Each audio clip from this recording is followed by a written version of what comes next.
So, today we are standing at the absolute edge. We really are. I mean, I'm talking about the literal difference between life and death. Yeah. Because when a human heart stops beating the world, usually just dissolves into chaos. For those of you who've never been in a code room, it's intense. You have alarms screaming. Not shouting. Right, ribs cracking under compressions.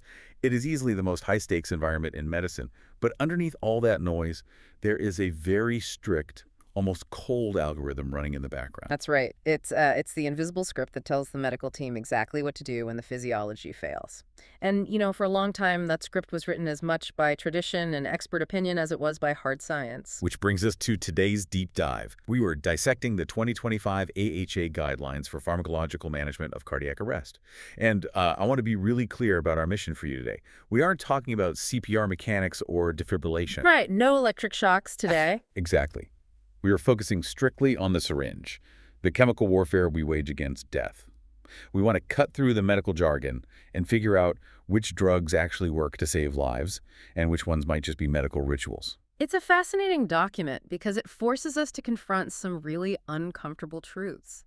I mean, we are shifting from an era of throw everything at the patient and see what sticks to a much more minimalist, evidence-based approach. And the big question driving this deep dive is actually hauntingly simple. We've been using some of these drugs for 150 years.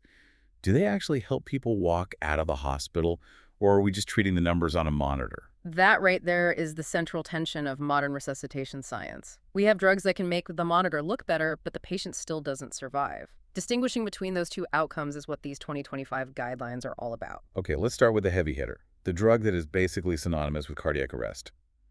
Epinephrine. Right, as most people know it, adrenaline. In the movies, this is the miracle juice. The patient flatlines, you jab it in dramatic music plays, and they gasp back to life. Yeah, the reality is significantly messier than Hollywood. Epinephrine has been the standard of care for nearly 150 years. And physiologically, we know exactly what it does. It is a potent vasopressor. It clamps down on the peripheral blood vessels, squeezing the pipes, essentially. Okay, let's unpack that for a second. Why do we want to squeeze the pipes if the heart isn't beating? Because the heart muscle itself needs blood flow to restart. The heart is a pump, sure, but it also needs fuel. By squeezing the rest of the body's vessels, epinephrine spikes the pressure in the aorta. The main pipe leaving the heart. Exactly. And that pressure forces blood into the coronary arteries, which feeds the heart muscle. So you basically sacrifice the flow to the fingers and toes to feed the pump. You do. And the data is incredibly consistent on this point.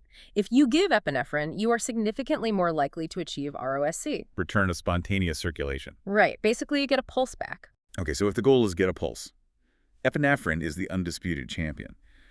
But reading through these guidelines, there's a paradox here, a dirty secret, if you will. It is the great paradox of resuscitation. The guidelines lean heavily on major studies like the Paramedic 2 trial. And what they found is deeply troubling. While epinephrine is fantastic at restarting the heart, it does not show a significant difference in survival with a favorable neurological outcome compared to a placebo. Wait. I want to make sure I'm hearing this right. We are saving the heart, but we aren't saving the brain. That is the interpretation. Yes. Think about that clamping mechanism I just described. You are squeezing blood vessels to prioritize the heart.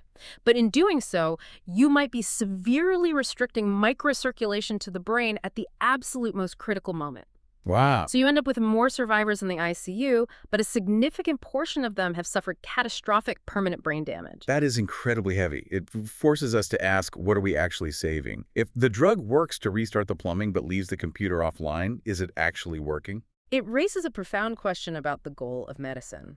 However, the guidelines are very clear on why epinephrine remains the Class 1 recommendation. They state that short-term survival, getting a pulse, is a prerequisite to any kind of meaningful recovery. I see. You can't recover your brain function if you're dead. Precisely. You can't win the game if you don't get on the board. In the absence of a way to know right there in the chaos who is going to have a good neurological outcome, epinephrine remains the standard. It's the lottery. It is. We have to buy the ticket to the lottery, even if the odds of winning the jackpot are low. Without epinephrine, the patient essentially has zero chance. With it, they have a small chance. So we keep using it because it's the only bridge we have. Yeah. But let's talk about how we use it, because I feel like in high-stress situations, the human impulse is better. If 1 milligram isn't working, surely 5 milligrams is great. That is a very dangerous instinct, and the guidelines shut it down completely. They looked at high-dose epinephrine extensively. Not only does it show no advantage, but some registry studies suggest it is potentially harmful. Harmful how? Back to the mechanism. If you clamp down on those blood vessels too hard for too long, you completely starve the organs of oxygen. You turn a rescue drug into a toxin. So the rule is strict. Standard dose is 1 milligram every 3 to 5 minutes. Which operationally is what, every second cycle of CPR? Exactly. Do not improvise. Stick to the script. Now, there is another variable in the guidelines that seemed even more critical than the dose, and that is time. You mentioned something in our pre-show chat called the 20-minute cliff. This is a crucial detail for understanding why codes fail. A post hoc analysis of that Paramedic 2 trial looked at when the drug was given relative to the collapse. The data shows that the effectiveness of epinephrine essentially converges with placebo after about 20 minutes of pulselessness. So if you haven't gotten the drug on board within 20 minutes, or if the code has been running that long without a pulse, the drug is basically doing nothing. Statistically, yes. The curves flatten out. It reinforces that resuscitation is a time-dependent battle against entropy. The window to save the ischemic brain is incredibly narrow. Earlier is better. Every single minute you wait, that window slams shut a little more. And does the heart rhythm matter? Yeah. Like, are we giving this to everyone regardless of what the squiggly line looks like on the monitor? No, we prioritize.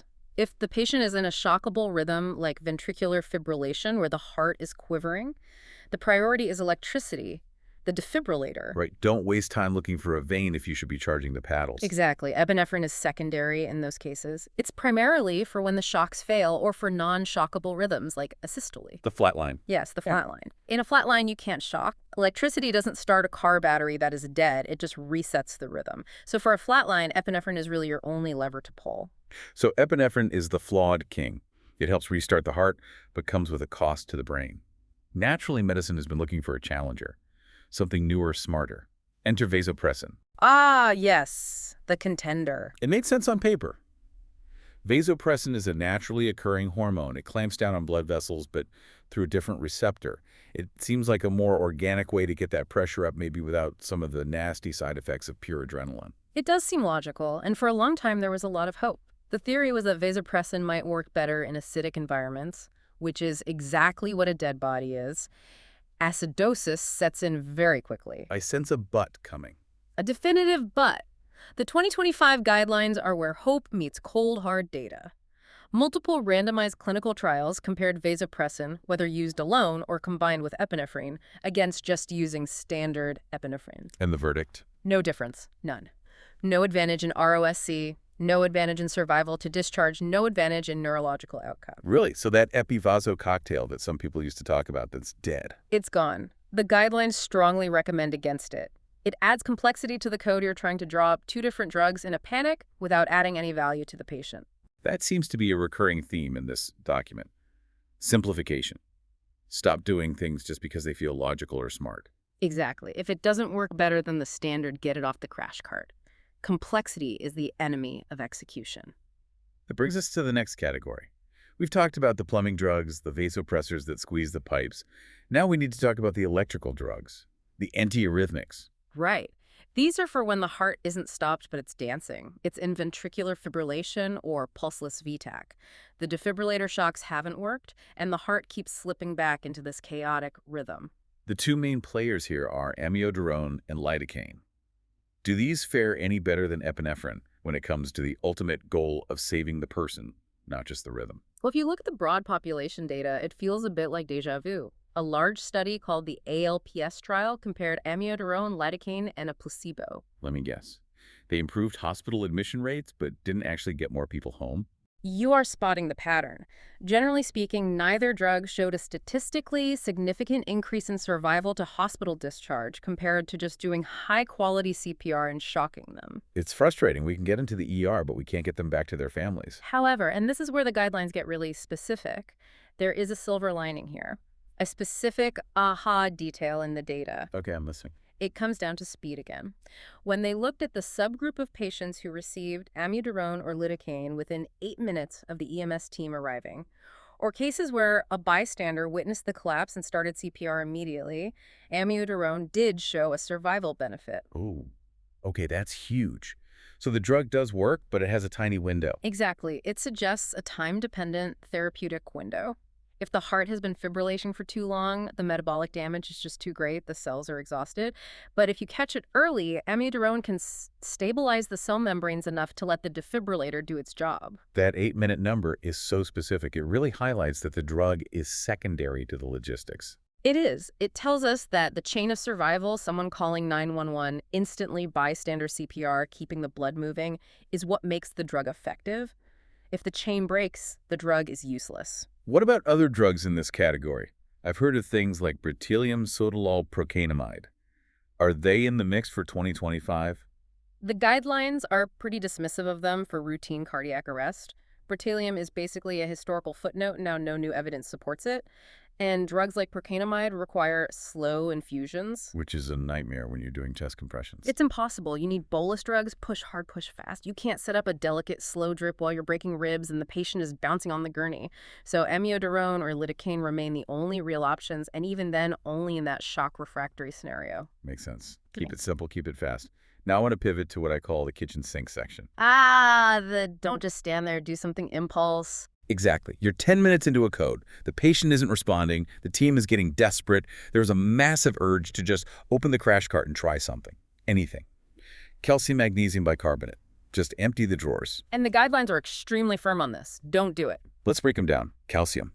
Bones, strong teeth muscles need calcium to contract. The heart is a muscle. Why not give it? Because the heart in cardiac arrest is already flooded with calcium at a cellular level. It's called calcium overload.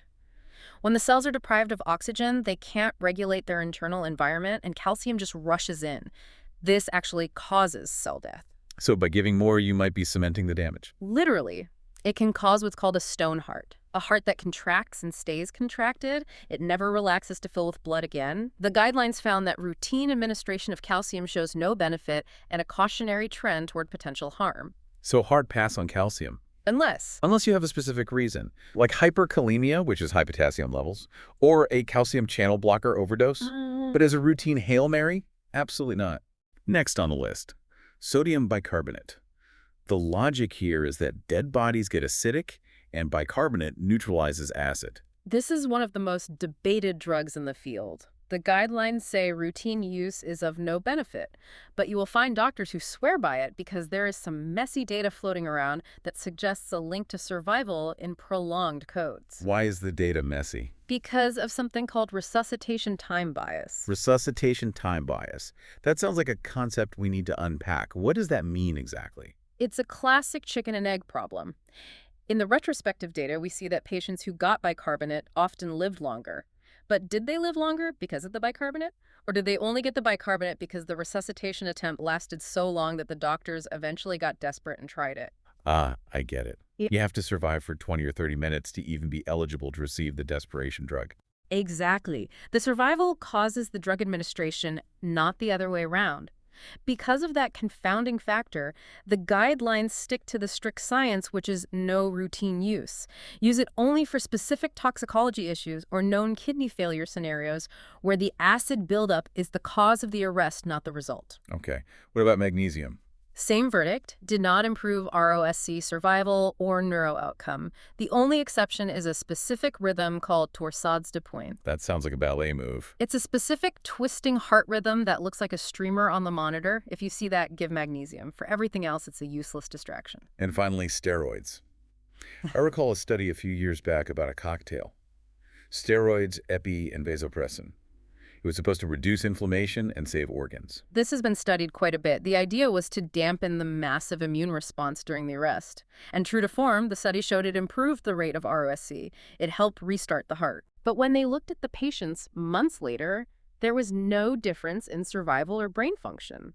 And steroids come with baggage. They cause high blood sugar, increased infection risk. So the guidelines do not recommend them for routine use. So if I look at the 2025 guidelines as a whole, it feels like a massive decluttering exercise.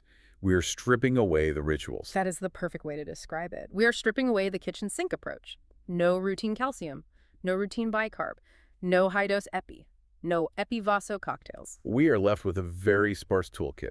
high-quality CPR electricity, and epinephrine. And even epinephrine is on shaky ground regarding neurological outcomes. We use it because it's the only bridge we have. It forces us to confront the limits of pharmacology.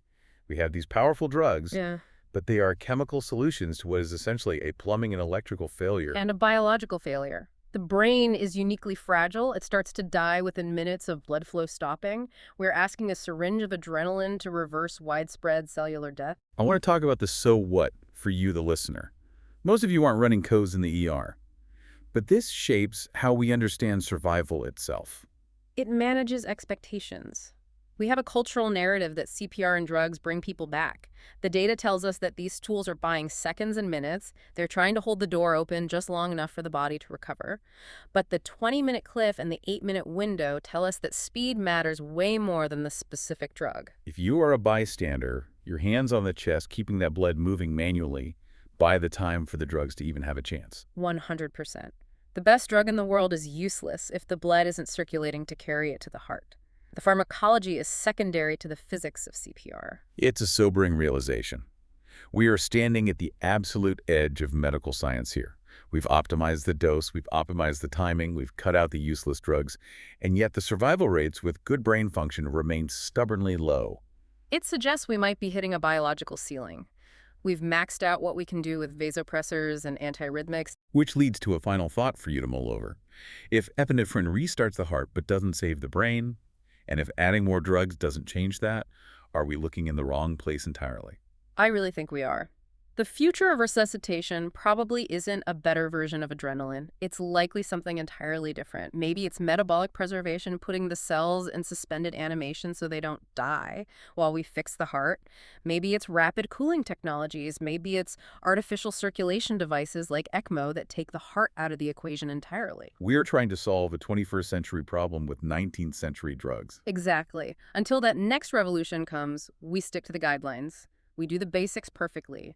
We respect the time windows, and we accept the limitations of the syringe. A fascinating, if slightly dark, look at the state of the art in saving lives. Thanks for walking us through the guidelines. My pleasure. And to you listening, thanks for taking this deep dive with us.